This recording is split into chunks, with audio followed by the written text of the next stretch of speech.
You hear me now?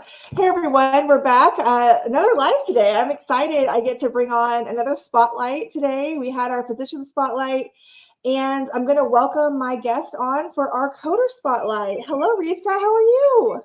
Hi, I'm doing well. How are you, Jennifer? Good. Oh my goodness. I am excited to have you on because you're just like everywhere, and everyone is so excited to have you on their show and just excited to probably meet you and learn more about you because you've had so much success. And the one thing that I love about you is that you just are so detailed and you have so much, I guess, to say, but you also are so passionate about helping others. And that's what it's about. I mean, first of all, detail oriented. You're a coder, got to be that. Yes, absolutely.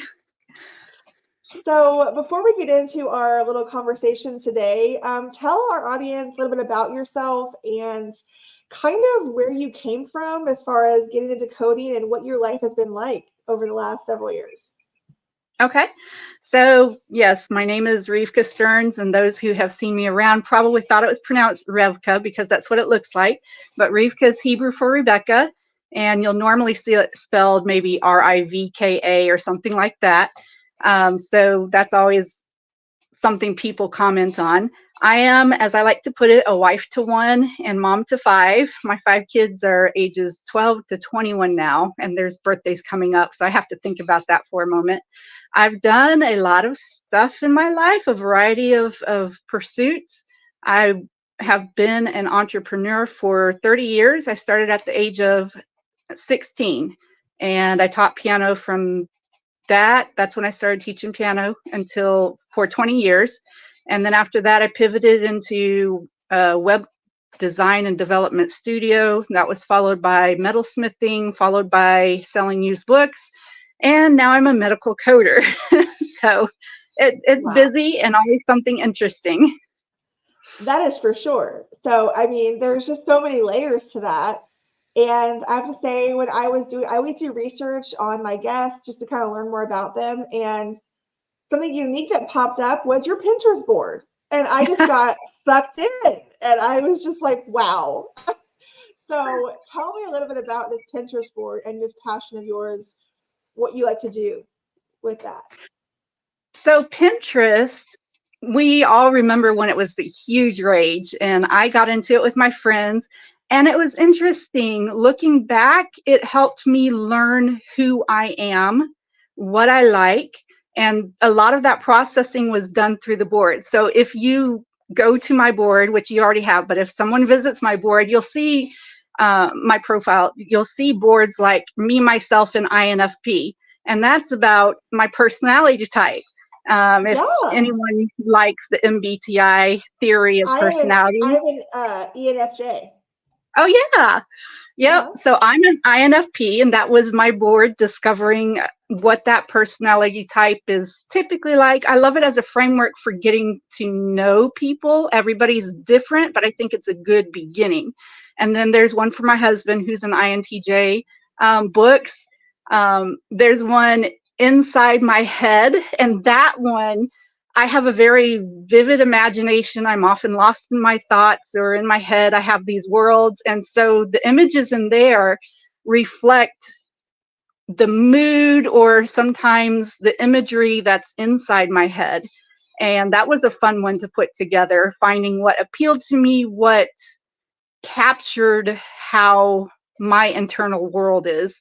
And you'll notice there are two types of images in there. There are moody, dark, forest type themed ones, a lot of that. And there's always some kind of light in there. It's welcoming and everything. And that's very much one side of my personality. And another is whimsical and childlike and colorful and fun and just crazy. And there, yeah, there's that too. I love it. We So all have that yeah, side. At least I hope we do. I hope Because so I mean, too, because yeah, I'm boring without it. exactly. I was a little shy as a kid, and if you know me now, you're like whatever, because I'm the opposite of shy now. But when I was doing that test, it was funny. My friend came over to visit, and I didn't know anything about these personality tests, and so she wanted me to do it. And then I was like, okay, I'll do it. She goes, oh, wait a minute. I know exactly what you are. And it was just really funny because she told me and then I did it and that's what it was. Like she Yeah. pegged Some me from people the are beginning. good at that. Yeah, she's really good at that. And then, so when I went in there, what was fascinating to me was it totally nailed my job. Like it knew, because like healthcare education was one of the top on the list of jobs that you should have. And it kind of got goosebumps. I'm like, that's what I do. That's so So awesome.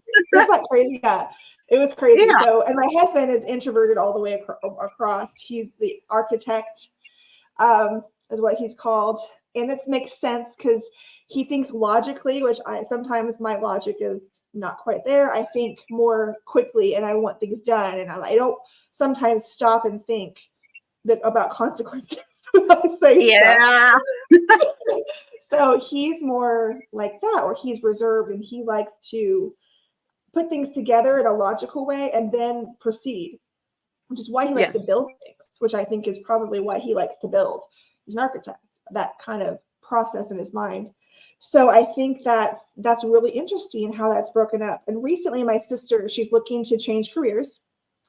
So she came to me because she was like, "You're successful. I don't want to do this what I do anymore because it's killing my back." She cleans houses and does construction Oh, cleanup, which is a lot of work. yeah. I used to help her, and I'm like, how do you clean these showers after these construction workers are in here? It's just like they just leave it all. I mean, it's not your Yep. typical cleanup job. So she's getting older, and she was like, "Yeah, I don't want to do this anymore." So I was helping her trying to figure it out, and she was thinking about going to work for Walmart corporate, and I'm like, "You're not going to like that. Like, you are not going to be the kind of person that's going to sit behind a desk. Like, that is not you." And so I was trying to help her think of things more creative because she's such a good organizer and she's creative. And so I was talking to her about even just going online and making an Instagram page of cleaning tips and organization Oh, tips. And yeah. then you can make a ton of money on Amazon Yep. with your little link trees and your boards. And so I hope she considers doing something unique like that. And that's what it's all about, right? We're trying to find our passion. So you found this passion. I noticed you have CCS Yes. and CPCA. Which one came first for you? The CPCA, I got that July 15th, and then I got my CCS on October 25th. Okay, excellent. So how was the CCS for you? That was one I loved. I loved taking it. It was very challenging. I enjoyed it. It was obviously more in depth than the CPC exam. And I wasn't fond of the fact that you cannot go back and review your answers. I like to double Same. check. So I just did my best to make sure I got the right one before I moved on. But overall, I like challenges, and it was a challenge. So it was kind of fun, especially since I Same for passed. me. Yeah, and I was glad that I did my CPC first because I was able to get a good foundation in coding before I took the CCS. I didn't take them back to back. I had many years of the CPC before I went into CCS. I was terrified of that exam for many years. But the more I learned about PCS and compliance and the way the hospital revenue works, it made a lot of sense. And then I Mhm. took Pietro's class. Did you take his too? No, I went Okay. through the Andrews School, and Okay. they prepare, but I Good. highly recommend his class. Yes, because I have so many friends who've gone through it. Oh, it's another world. I'm telling you, if you he tells you this, his course is harder than the exam. So if you can pass his course and you understand it, you're gonna have no problem. And I felt so comfortable. I felt like I had always been doing this after taking his course, and it was so great because CPCS makes sense to me. I mean, I know that we'll probably never get rid of CPT, but I think it's so logical the way Yeah, it's set up. I Like love you it. don't need modifiers, right? You need modifiers because everything is Yep, built for you. yep. It's my favorite code set, and that's why I wanted to get Yeah. into inpatient coding. Yeah, I love the approach your brain has to take to figure out the code, and I call it IKEA coding. The other is more like a treasure hunt, but Yeah, PCS is IKEA. You're given the pieces, you're you got to figure out. building it. And that matches your personality, Yes, probably why you love it. And so, like for me, for instance, when I learned about the resection versus excision, my mind yes, was blown because it made so much sense in the CPT world where there's it, so many ways to describe an excision, or it's the same in our minds. But when yes, you really wake up, an excision is something that's a piece of a body part, but a resection is taking the whole body part. yes. And I was like, whoa, mind blown. So it was fabulous. I loved that part of it because it made you really understand what's happening to the patient. Yes. And there's a logical pathway to follow. And it, I think maybe it's not, if you understand like the approaches, all the various pieces, it's harder to get off track, put it that way, I think. But everybody has their own preferences. I love PCS. Yeah. And I'm right there with you. I have some colleagues of mine that they're like, well, you can have it. So Yes, I've like, gotten that response a lot. yeah, we love what we love, right? I mean, I Yeah. never liked E&M before. Like when I was first starting out over 20 years ago, I was terrified of E&M and modifiers. Mm. And it was my kryptonite. But I will tell you, I tell everyone this, I worked for a hospital system. I was actually just data entry. It was a biller, which I shouldn't say just, that's a really hard job to do billing. It's very, very, very intense. But I always wanted to be a coder. So I was working towards it.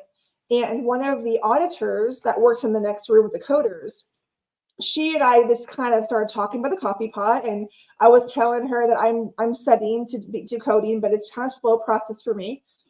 And she goes, well, let me ask our manager if there's a way I can just kind of feed you some notes and I can show you how to audit, and it will help you with your coding. And that's how I learned Oh, neat. E&M.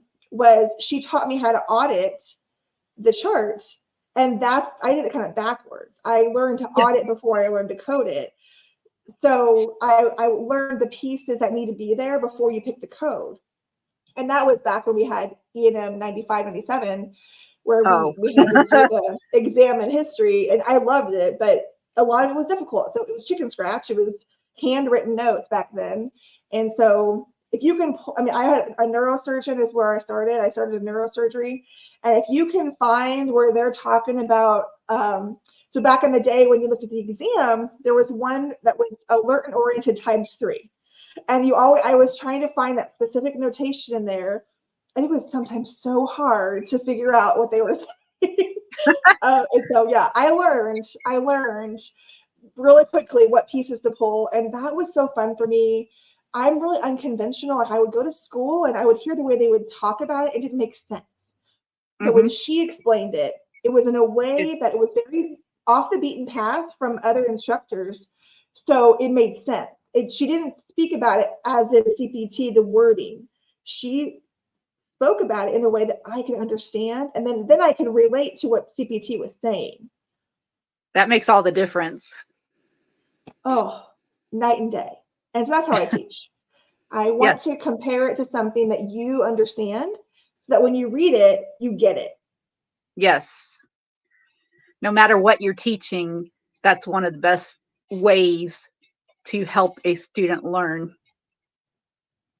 Exactly. So when you think about the CPC exam, for instance, you still have the A behind your name. So what are some of the challenges you had just thinking about the challenges that others have? I get questions all the time. How do I get experience? How do I get this first job? Because of this apprentice thing is kind of a roadblock sometimes. So what did you encounter and how did you overcome that?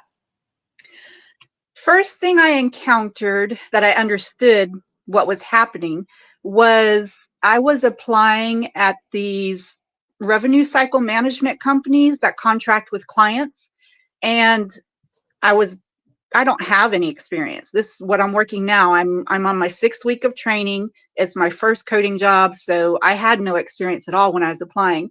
And I kept getting rejected from those without any interviews or anything. Finally, one recruiter for one of those companies was kind enough to tell me they have contracts with these clients, and typically those contracts spell out that 3 years of experience are required. That's a hard requirement, not just preferred, required. So they couldn't even consider me. So that was one thing. Once I figured that out, I was able to not apply to those places. I just waste my time doing that.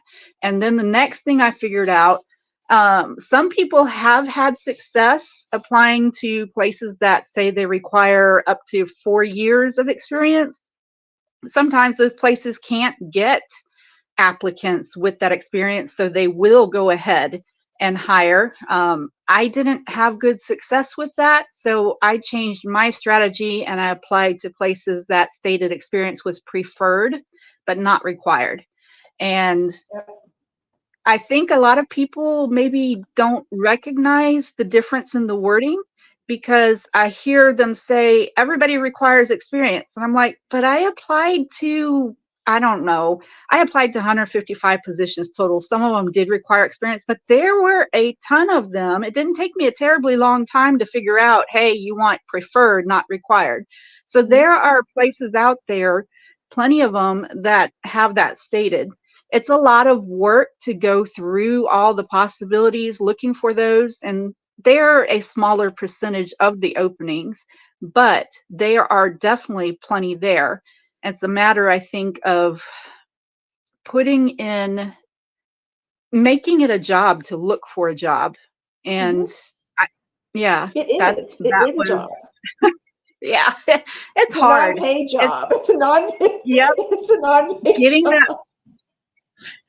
that excuse me, first position with no experience, and I had no medical background at all. It's a lot of work, and expecting that to be work helped me be resilient. And I think that's probably the biggest piece of advice I give out, because people do ask me often, and I'll tell them, expect to put in between 100 and 150 applications before you hear anything. And those first weeks when you're putting those in, it's wow, that's hard, because you get nothing except rejections. It takes a while for companies to go through the applications and pick out who they want to interview and all that type of thing. So Yeah. you're basically building your own pipeline of possibility, but you're not getting any positive feedback in it. So you just got to keep going. I 100% agree with that, and I will attest to that. So back around 2015, when I first got into LinkedIn, I was starting to become an educator in like just education instead of coding. And so I was just building my business as an educator. And so, but I would get these requests from people, how did you get this far? How did you get there? And then I would see all these comments and just disparaging the coding industry because they're leaving because they just can't find a job. And I never had that. Even as a younger coder, I never had a problem. But what I would always advise them is, maybe it's your approach, and maybe it's you listening to all the naysayers out there that's discouraging you. Yeah. And you haven't learned how to look for work online. You haven't learned the filters. You haven't learned the words to search by. And that's why I dedicated myself to, every once in a while, I would create these live LinkedIns and on Facebook too. And I would show people how to use LinkedIn and how to use Indeed and all of those things.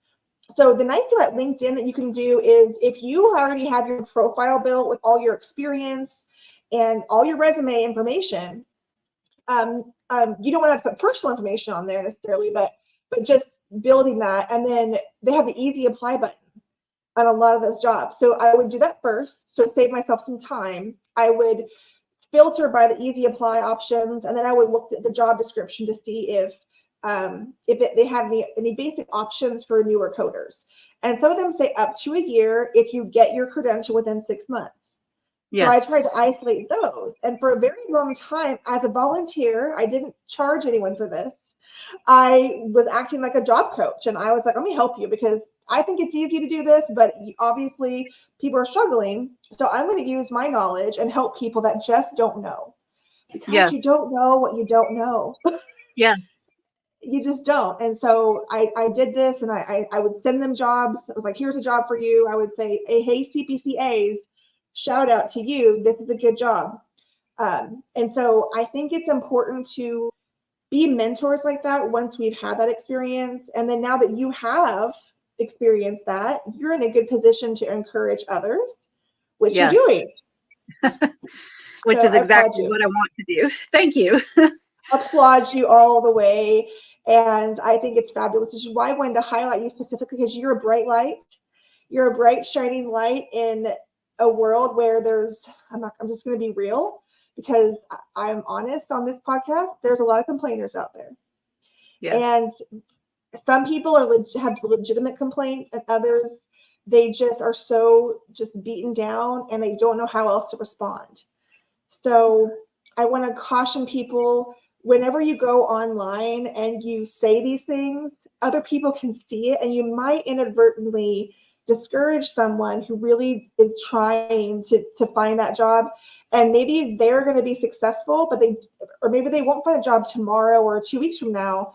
But by doing that, you're really hurting them by saying it publicly like that. Yes. It's not good for anyone. I have friends who told me privately that they quit studying coding because of all the negativity. They're like, what's the point? I'm not going to get a job. And I'm like, you've already invested this much time, this money, ignore them. Go ahead, finish your classes and get out there and do the work. It doesn't matter what other people say. Their experience is not necessarily going to be yours. Make your own experience. Love it. Another applause there, because you have to make your own. And some personalities just are that way. We know, we just talked about personalities. So I often talk about that. There are some personalities that are going to probably struggle more than others, because they want to get into that job because they feel their personality would do well just in a room with a computer and coding. But what I also like to admonish them, that there's another piece to coding that you might not think of, which is the requirement to at times interact with physicians. Yeah. Because in order to, in many cases, maybe not every case where you have to go through a manager or you're going through like a portal to ask questions, but you still have to know how to present yourself in a way that's respectful and get to the point, so to speak, of what you're asking them. And that's the hard thing people to understand. I've worked with organizations where the physicians come to me as a consultant and they're like, I just can't talk to this person because they're telling me I'm wrong and I don't know what I did wrong. And so I've had to have private conversations with coders and say, I know it can be intimidating, but you can't tell a physician they're wrong. You can't do it. And so those are things that all these kind of things you learn along the way, that you have to be, of course, listen to what their point of view is and learn how to speak to them professionally. They don't think the way you do, and you don't think the way they do. Mm-hmm.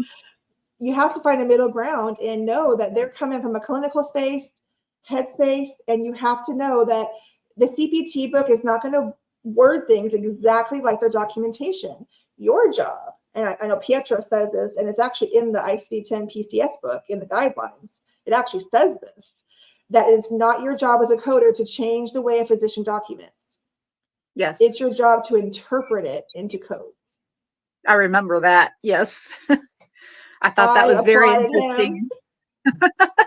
Yep. Finally. Yes, I love it. When I saw that, I wish it said it in all the coding books, but when it said it there, I was like, hallelujah, this is what we all need to hear, because there are some that are so rigid and so focused on it. If the op report does not say this word for word, I can't code it. Yeah. And that's not our job. No, it's not. Absolutely not. So, well, if you could tell our audience anything about, let's just, for a couple minutes here, tell us about kind of what you've been doing and what your current role entails for you, your day-to-day. Just, of course, you've been there a couple months now, right? So what has your day-to-day been like? Well, it's been fun. I love my employer because they have a 16-week training program that's very thorough. And my day-to-day has been wonderful. It's been building from week to week. The first 3 weeks gave me opportunity to learn Optum and Epic. And I was also assigned to review charts. We went over physician queries, like you were talking about, how to do that, the process they have set up, how not to do that. and went over DRGs and how to make sure that they're aligned with whatever CDI has um, approved if they've already been in the chart and all that kind of thing. During those 3 weeks, one of the most helpful things was I was given a list of charts to review. They were already coded, but they didn't tell me what to do. They just said review these charts. So I was overwhelmed in the beginning because there's so much documentation in inpatient. I love it. I love inpatient, but I was like, wow, where do I start? And so those 3 weeks, actually it was the first week and a half, I just clicked on the codes that were assigned because they're linked to highlighted text.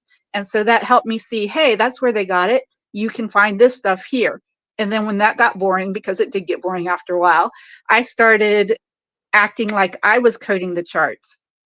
And so I'd read through the charts without looking at the codes. I'd read through the charts and I'd note on a little scratch pad spreadsheet the different diagnoses and procedures that I thought should be coded. And then at the end, I would compare my list to what was actually coded, see what was there, what wasn't, and what I'd missed. And that was really good. And my training, they wanted me to put questions or comments for the charts I reviewed. Some of them were straightforward and I didn't have any. Others, I had a ton of questions. And it was neat because some of them I caught things that should have been coded but weren't. Other, and on the same chart, I missed things that were coded that I did not have on my list. And then my favorite part is when I had things that were correct that I would have coded. I'm like, yes. And so after 3 weeks, then they started me on, it was 2 weeks of respiratory charts. And that was starting to code on my own. Yeah, we started with that. And I got a good look at acute respiratory failure and recognizing clinical validation markers and when it needed to be sent to theory because it's not there. Yeah, it was a lot of fun. I really liked that. And all of my charts that I do on my own are sent to the trainer for review, which is awesome because then she tells me what I got wrong and I let her know if I have questions. And I've learned so much. And so that was 2 weeks of that. This week started sepsis training. So I'm getting, sepsis, severe sepsis. Did you listen to the podcast last week? Maya and I talked about sepsis. Did you listen to it? I missed that. I'm going to have to catch up on it. Because just go to YouTube or on the podcast audio. But yeah, we always like to talk about, she's all CDI and like inpatient mostly, like that's her world. And I dig into it when I need to. And I just love the sepsis stuff. I know I'm weird. I think it's fascinating to dig through the inpatient charts and find the missing pieces. Because, I went to do education in Tennessee a couple years ago, and the hospitalist group and the CDI team were there, and we were just walking through sepsis and respiratory failure and pneumonia. We did those 3 in the education to walk them through the process of the CDI team is looking for and where it kind of fell apart. And we had an example. In there that showed where they came to the sepsis at the DRG. But honestly, if you look at the chart, it really equated to a UTI. So the DRG was overvalued because they got paid wrong, Yep. So it was a good lesson, and who's responsible for this? The discharge physician has to keep things in line. And if somebody missed a step and they didn't get something complete in that chart and it gets to the discharge and you have no clear picture of what truly was the reason for admission, you have a problem. Yes. So fascinating. Well, we could talk all day about this stuff. I want to thank you for coming on and letting me chat with you and letting the audience do this. And we'll have a special audio version of this episode, this Spotlight for Coders on our podcast, Healthcare Inspired. So season 2 is Healthcare Echoes, where we're being very careful to give you the unfiltered truth about healthcare in all aspects. So we wanted to give you the truth about what it takes to become a certified coder and the diligence, the tenacity, and just the drive you need to be successful like Revka and so many of you out there. So don't give up and keep that positivity. Don't listen to any negative talk. All it's going to do is drag you down and make you waste all that hard-earned money you spent on your education. So don't give in to that. Ask Revka, ask myself. There's so many of us that have been successful because we stayed positive and we didn't listen to that talk. So I applaud you, Revka. And so everyone out there, please give a round of applause for Revka. And thank you for joining the show today. And I guess we'll see you one day, hopefully in person. Hopefully we'll meet up and at a conference. That would be somewhere. wonderful. Who knows? Yes. Well, thank you everyone for joining today. And we hope you have a wonderful week and weekend. We'll see you next time. Bye-bye.